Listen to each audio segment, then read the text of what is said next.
Otra vez está bajando la barrera. Veremos dónde viene el tren. Pasó un tren que venía desde la zona de Haifa hacia Naria.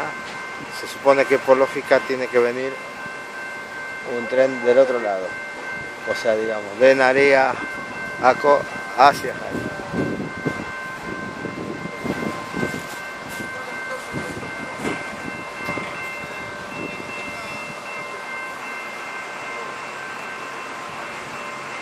Sí, es correcto, la señal se ha puesto en verde, la señal que antes estaba con doble amarilla.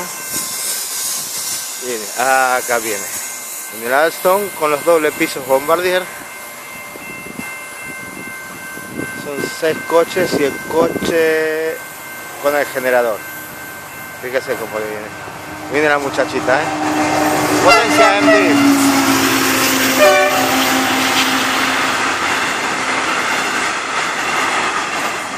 El conductor tocó bocina porque hay unos catangos trabajando en la vía más allá, como unos 400 metros de acá se alcanza a divisar.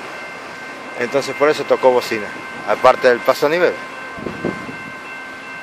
Y esta letra que se ve acá en hebreo, que es la letra tzadik, que es la palabra tzofar. Tzofar en hebreo es bocina o silbato.